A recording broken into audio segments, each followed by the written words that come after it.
खबर के इस बुलेटिन में मैं अपूर्वा सिंह आप सभी दर्शकों का स्वागत करती हूं। मैं हूं आपके साथ सचिन पाटिल। शुरुआत करेंगे बुलेटिन की इस वक्त की श्योपुर से मिल रही बड़ी खबर से। तो पांचवें दिन भी चला प्रशासन का बुलडोजर। 12 अवैध कॉलोनियों पर कार्रवाई हुई है। 150 बीघा जमीन पर बनी कॉलोनियों पर बुलडोजर चला है। कलेक्टर अर्पित वर्मा ने बड़ी कार्रवाई की। तो कलेक्टर अर्पित वर्मा ने आपको बता दें कि ये बड़ी कार्रवाई की है। श्योपुर से खबर है जहां पांचवें दिन भी प्रशासन का बुलडोजर चला है। 12 अवैध कॉलोनियों पर यह कार्रवाई की गई है। 150 बीघा जमीन पर बनी कॉलोनियों पर भी बुलडोजर चलाया गया है और कलेक्टर अर्पित वर्मा ने ये बड़ी कार्रवाई श्योपुर में की है। जहां आपको बता दें अवैध कॉलोनियों पर प्रशासन का बुलडोजर लगातार पांचवें दिन भी चला है। तस्वीर भी आपको दिखा रहे हैं ये बुलडोजर कार्रवाई की। 150 बीघा जमीन पर बनी कॉलोनियों पर बुलडोजर चला है। कलेक्टर अर्पित वर्मा ने बड़ी कार्रवाई की है।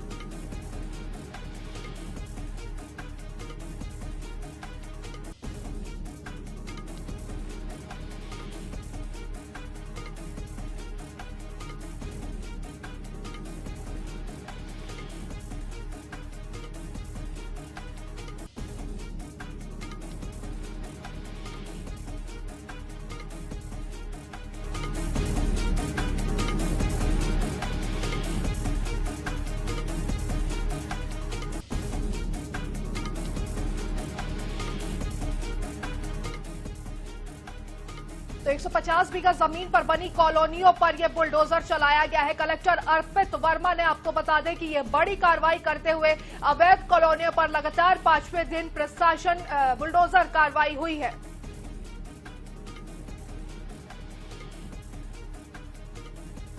बात बिलासपुर की जहां अवैध दीवार पर चला निगम का बुलडोजर। मगरपारा रोड स्थित होटल रोज की बाहरी दीवार को तोड़ा गया है। मेन रोड पर खड़ी दीवार के कारण जाम लगता था। क्योंकि तो देखिए लोगों को बड़ी राहत मिली है। दीवार के कारण यहां जाम लग जाता था और अब इस स्थिति से निजात मिलेगी। मेन रोड पर खड़ी दीवार के कारण यहां जाम लगता था जिससे अब कार्रवाई की गई है जिस पर और निगम का बुलडोजर चला है। तस्वीर आपको दिखा रहे हैं। मगरपारा रोड स्थित होटल रोज की बाहरी दीवार पर ये एक्शन हुआ है। यहां इसी दीवार की वजह से जाम लग जाता था। रहवासियों को आने जाने वालों को बहुत ज्यादा समस्या इससे होती थी। ये देखिए आप तस्वीर आपने देखी कैसे ये दीवार गिराई गई। बुलडोजर एक्शन और अब लोगों को थोड़ी राहत मिलेगी। जाम जो है वो नहीं लगेगा। मेन रोड पर खड़ी दीवार के कारण यहां जाम लग जाता था। मगरपारा रोड पर ये एक्शन हुआ है अवैध दीवार पर जहां निगम का बुलडोजर चला है। मगरपारा रोड स्थित होटल रोज की बाहरी दीवार तोड़ दी गई है जिसकी वजह से जाम लग जाता था।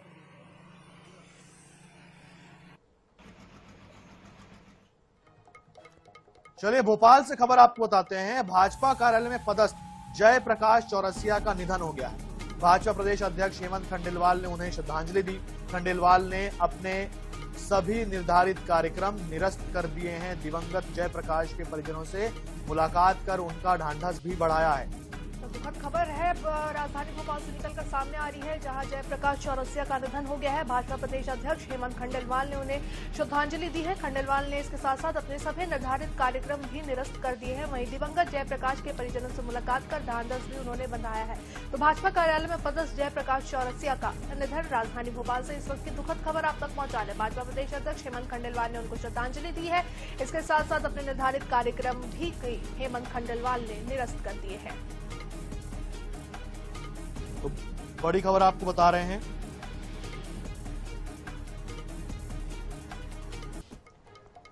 तो इन दिनों मुख्यमंत्री डॉक्टर मोहन यादव का परिवार मां नर्मदा की परिक्रमा कर रहा है। मुख्यमंत्री के पुत्र वैभव यादव और डॉक्टर अभिनव यादव सपरिवार नर्मदा परिक्रमा के दौरान देवास जिले के धार्मिक नगरी नेमावर पहुंचे। यहां उन्होंने न केवल श्रद्धा के साथ पूजन अर्चन किया बल्कि कड़ाके की ठंड में सेवा की मिसाल भी पेश की।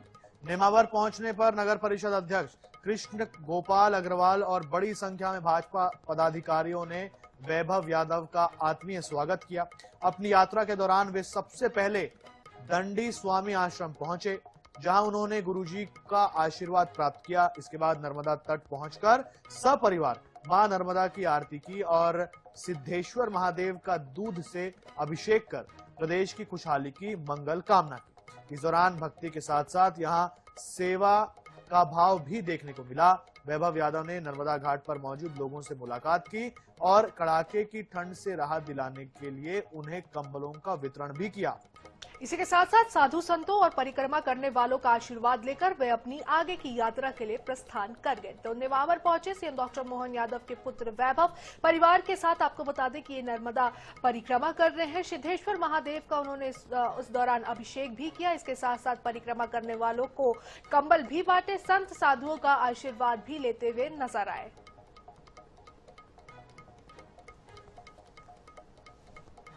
परिवार के साथ नर्मदा परिक्रमा कर रहे हैं और उसी परिक्रमा के बीच की ये तस्वीर जहां वो पहुंचे आपको हम दिखा रहे हैं। और उन्होंने लोगों में कंबल भी बांटे। जिस तरीके से ठंड हो रही है तो एक छोटी सी सहायता भी की। सीएम साहब का परिवार आज मां नर्मदा के नाभि तट के इस पवित्र घाट पर आकर मां नर्मदा का दर्शन पूजन और भगवान सिद्धेश्वर का दूधाभिषेक किया। इसके पहले वे सब दंडी स्वामी के आश्रम भी पहुंचे। वहां संत अलोनी बाबा की समाधि स्थल पर भगवान भोलेनाथ का भी जलाभिषेक किया। भगवान दंडी स्वामी का आशीर्वाद लिया गुरुदेव का। इसके पश्चात वो अपने अगले मार्ग पर परिक्रमा मार्ग पर रवाना हुए।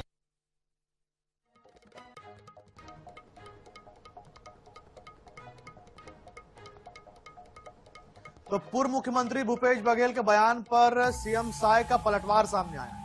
हमारा देश ऋषि मुनियों का देश है, ये कहा है मुख्यमंत्री विष्णुदेव साय। बीजेपी का एजेंट कह रहे हैं, यह सनातन का अपमान है। भूपेश ने पंडित धीरेन्द्र कृष्ण शास्त्री को बीजेपी का एजेंट बताया था और इस पर अब सियासत हो रही है। सियासत इतनी हो गई कि खुद सूबे के मुखिया को बयान देना पड़ा। क्या कहा, हमारा देश ऋषि मुनियों का देश है और बीजेपी का एजेंट कह रहे हैं ये सनातन का अपमान है। उन्होंने कहा कि भूपेश बघेल अगर ऐसा कह रहे हैं तो ये सनातन का अपमान है।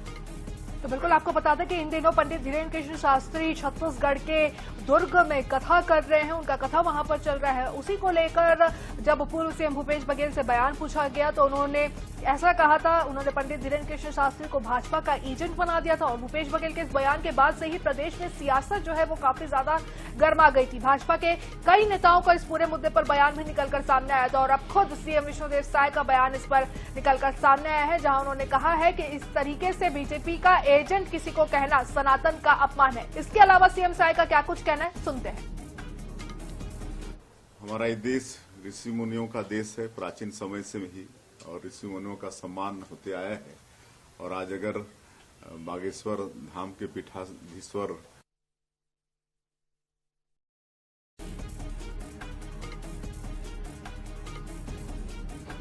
तो पूर्व सीएम भूपेश बघेल ने पंडित धीरेन्द्र कृष्ण शास्त्री पर की टिप्पणी। मामले में सीएम साय के बाद अब उप मुख्यमंत्री विजय शर्मा का बयान भी सामने आया है।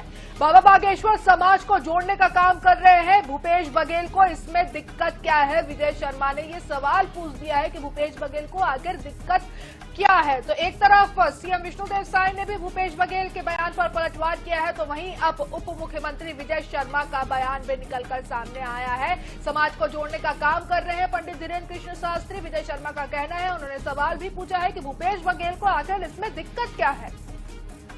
तो पंडित धीरेन्द्र कृष्ण शास्त्री पर कांग्रेस पार्टी के बड़े नेता पूर्व मुख्यमंत्री भूपेश बघेल के आरोपों के बाद अब बीजेपी उनके समर्थन में आ गई है। मुख्यमंत्री विष्णुदेव साय के बाद अब उप मुख्यमंत्री विजय शर्मा ने भी उनकी तरफदारी की है। भूपेश बघेल को इसमें दिक्कत क्या है, ये सवाल क्या है, उन्होंने बताया है कि बागेश्वर धाम के पीठाधीश्वर समाज को एक करने का काम कर रहे हैं, तो ऐसे में भूपेश बघेल को दिक्कत क्या है। पंडित धीरेन्द्र कृष्ण शास्त्री जी अच्छा कर रहे हैं ना कि नहीं कर रहे हैं, कोई बताए मुझे।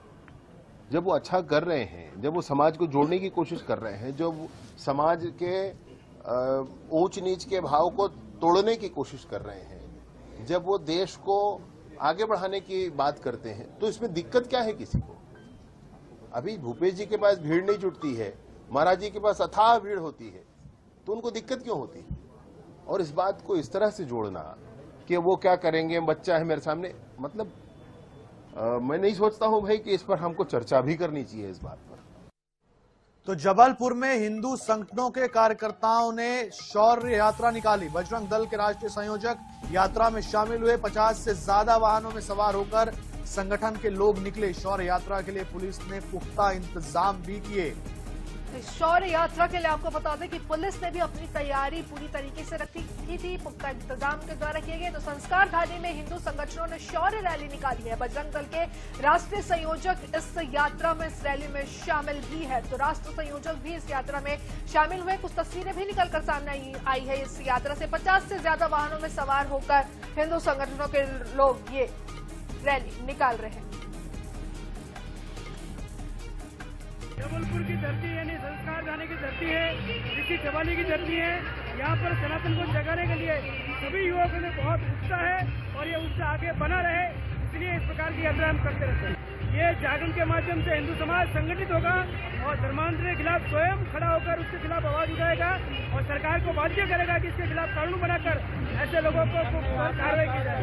बांग्लादेश को लेकर सरकार से कहना है कि वहाँ के रहने वाले हिंदू समाज को सुरक्षा देने के लिए संपूर्ण विश्व समुदाय को कहकर वहाँ के कट्टरवादी जमातियों को दबाव बनाया जाए कि वहाँ के हिंदू समाज के अधिकारों की रक्षा की जाए। और इधर राजधानी दिल्ली में कांग्रेस वर्किंग कमेटी की बैठक में बड़ा फैसला लिया गया है। कांग्रेस अब मनरेगा बचाओ अभियान शुरू करने वाली है। 5 जनवरी से यह अभियान शुरू होगा। तो बड़ा फैसला कांग्रेस की बैठक में लिया गया है कि मनरेगा बचाओ अभियान की शुरुआत 5 जनवरी से होगी। तो कांग्रेस लगातार आपको बता दें कि कई सारे अभियान जो है वो चला रही है और उसी कड़ी में अब एक और नया अभियान जुड़ने वाला है, जो है मनरेगा बचाओ अभियान। बिल्कुल, तो ये महत्वपूर्ण बैठक कांग्रेस पार्टी की, कांग्रेस वर्किंग कमेटी की, CWC की, और इसमें SIR को लेकर भी बात कही गई। इसका विरोध किया गया, बताया गया कि कैसे SIR अच्छी बात नहीं है, ये ठीक नहीं है। और जो जी राम जी कर दिया गया है मनरेगा को, तो महात्मा गांधी का नाम हटा दिया गया है। कांग्रेस पार्टी लगातार इसका विरोध कर रही है। सत्ता दल का इसके लिए विरोध कर रही है कि इसे जी राम जी आखिर क्यों किया गया। अब कांग्रेस पार्टी एक अभियान चलाएगी, मनरेगा बचाओ अभियान। यह अभियान 5 जनवरी से शुरू करेगी कांग्रेस पार्टी। तो ये अहम बैठक CWC के, इसी बैठक में कांग्रेस सांसद राहुल गांधी ने कांग्रेस कार्य समिति की बैठक के बाद कहा कि बैठक में तय हुआ है कि देशव्यापी आंदोलन होगा। मनरेगा सिर्फ योजना नहीं थी, मनरेगा राइट बेस्ड कॉन्सेप्ट था।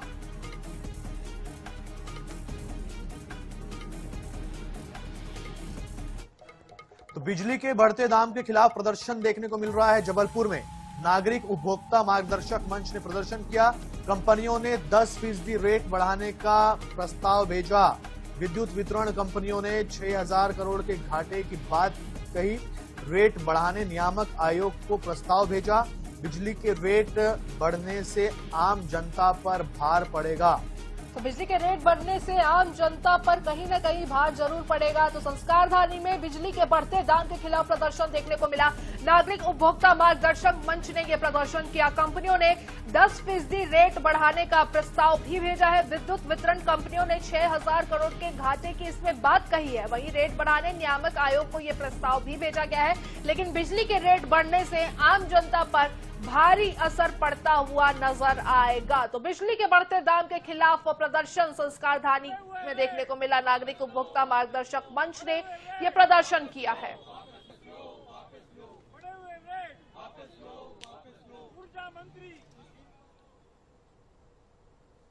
क्योंकि ये एक सरासर नाइंसाफी है।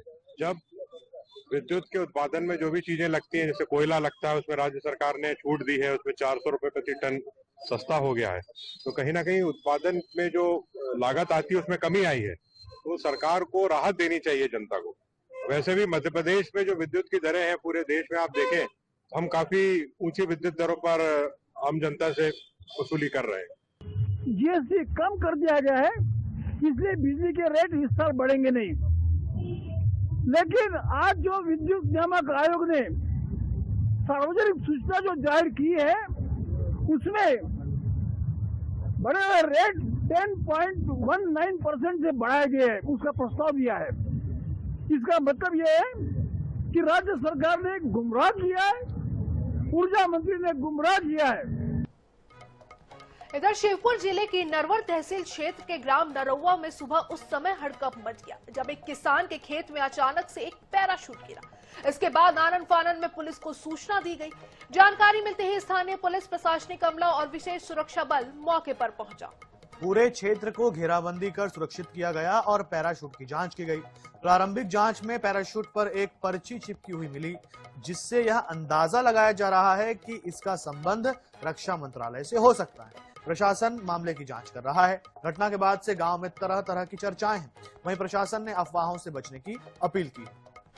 तो रक्षा मंत्रालय का ये पैराशूट हो सकता है, ऐसा अंदाजा लगाया जा रहा है। नरौवा गांव में खेत में ये पैराशूट मिला है। पुलिस के साथ विशेष सुरक्षा बल भी अब पूरी तरीके से इस पूरे मामले पर सक्रिय हो चुका है। क्षेत्र को की घेराबंदी कर जांच फिलहाल शुरू है।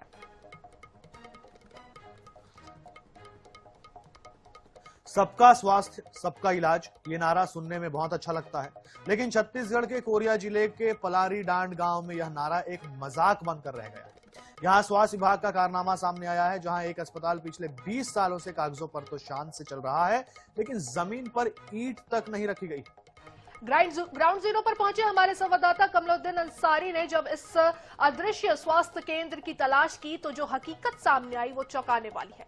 पहाड़ी और वनांचल क्षेत्र में बसा पलारी डांड आज भी आदिम युग जैसे स्वास्थ्य सुविधाओं के बीच जीने को मजबूर है।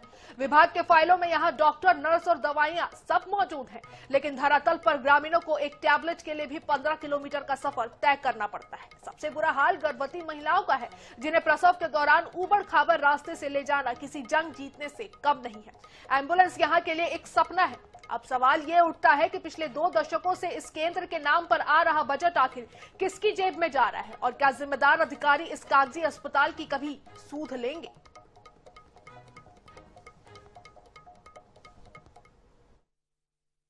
कोरिया जिले के सोनहत ब्लॉक के पलारी डांड में इस पर मौजूद हूं मैं। पलारी डांड इसलिए मैं बता रहा हूं आपको, ये पलारी डांड सिर्फ कागजों पे उप स्वास्थ्य केंद्र के नाम से पैसा आहर हर साल होता है। जी मैं बता दूं आपको, ये जो आप जो जमीन जो देख रहे हैं उप स्वास्थ्य केंद्र के नाम पे बनाया जाना था, लेकिन यहाँ पे बिल्डिंग नहीं बनी है, लेकिन कागजों पे उप स्वास्थ्य केंद्र अभी भी संचालित है। हमारे साथ यहाँ ग्रामीण मौजूद हैं, आइए इनसे जानेंगे कि यहाँ पे उप स्वास्थ्य केंद्र हमें कहीं नजर नहीं आ रहा है, क्या है समस्या जी बताएंगे? जी क्या नाम है आपका और उप स्वास्थ्य केंद्र नहीं बन पाया, क्या दिख रहा है आपको? ये मेरा नाम नंद कुमार है जी। यहाँ बहुत पहले स्वीकृत हुआ था हॉस्पिटल उप स्वास्थ्य केंद्र, जो कि आज तक अभी तक नहीं बना, क्योंकि बोलते हैं कि नहीं वहाँ बनेगा, तंजरा बनेगा, कोई बोलते हैं कछाड़ी बनेगा, तो किसी जगह ने अभी तक नहीं बना है। और सिर्फ यहाँ कागजों पर उप स्वास्थ्य केंद्र बोर्ड लिखाकर टंगा दिए हैं। कहाँ टंगा हुआ था बोर्ड? मितानिन के घर में है। मितानिन घर में? जी। आपको मैं बता दूं कि मितानिन के घर पे उप स्वास्थ्य केंद्र का सिर्फ एक बोर्ड टांग दिया गया था कुछ साल पहले, लेकिन वो बोर्ड को अब हटा दिया गया है। हमारे साथ कुछ लोग और भी मौजूद, इनसे जानेंगे कि क्या समस्याएं आ रही है आपको, ये उप स्वास्थ्य केंद्र नहीं है, कैसे करते हैं आप लोग? हम समस्या तो अब समस्या हो जाता है तो यहाँ से 20-30 किलोमीटर जाते हैं सोनहत अपने इलाज के लिए। और 10 साल पहले से पता चला था कि नहीं यहाँ बनेगा उप स्वास्थ्य केंद्र और सुविधा मिलेगा, लेकिन अभी तक कोई सुविधा नहीं हुआ है। यहाँ के ग्रामीणों को इसका लाभ नहीं मिल पा रहा है। अब देखने वाली बात होगी, ये उप स्वास्थ्य केंद्र सिर्फ कागजों पर ही संचालित लगभग 20 सालों से हो रहा है और यहाँ के ग्रामीणों को स्वास्थ्य की सुविधा कुछ नहीं मिल पा रहा है। अब देखने वाली बात होगी इस खबर के बाद अधिकारी किस तरह कराते हैं। कोरिया से मैं कमालुद्दीन अंसारी की रिपोर्ट। खबरों में आगे बढ़ते हुए बात अब छत्तीसगढ़ के दुर्ग जिले की करेंगे, जहां पुलिस भर्ती के नाम पर 3.5 लाख रुपए की ठगी का मामला सामने आया है। घटना साल 2012 की है। 13 साल बाद पुलिस अधीक्षक के हस्तक्षेप के बाद अब धारा 420 के तहत अपराध दर्ज कर जांच शुरू की गई है। पीड़ित दुर्ग जिले के उतई थाना क्षेत्र के ग्राम डुंडेरा का निवासी है। 2012 में बलौदाबाजार जिले में पुलिस भर्ती निकली थी। इसी दौरान पीड़ित को आरोपी शोभा राम ने खुद को प्रभावशाली बताते हुए पुलिस विभाग में सीधी पहुंच का दावा किया और पीड़ित के बेटे को आरक्षक पद पर नौकरी दिलाने का आश्वासन दिया। पीड़ित परिवार ने बेटे के भविष्य की उम्मीद से 8 जून 2012 को 3.5 लाख रुपए आरोपी को दिए, लेकिन नौकरी नहीं मिली। आरक्षक में भर्ती कराए जाने के नाम से 3,20,000 रुपए लिया गया था। जब पैसे की उनके द्वारा डिमांड की गई कि भाई आप नौकरी नहीं लगाए और हमारा पैसे वापस करो, तो उनके द्वारा लगातार घुमाया जाता रहा और लिखित में जो प्रार्थी है कमल साहू, उसके साथ एक एग्रीमेंट किया गया कि हम आपका पैसा वापस कर देंगे, हम आज वापस करेंगे पैसा, कल वापस करेंगे करते हुए इनके द्वारा लंबे समय तक टाल मटोल किया जाता रहा। अंत में प्रार्थी के द्वारा पैसा वापस नहीं किए जाने के परिणाम स्वरूप लिखित शिकायत पत्र के आधार पर एक प्रथम सूचना पत्र दर्ज किया गया है। तो आधा दिन पूरी खबर में हम दोनों के साथ इतना ही। देश दुनिया, मध्य प्रदेश और छत्तीसगढ़ की खबरों से अपडेटेड रहने के लिए बने रहिए INH न्यूज के साथ। नमस्कार।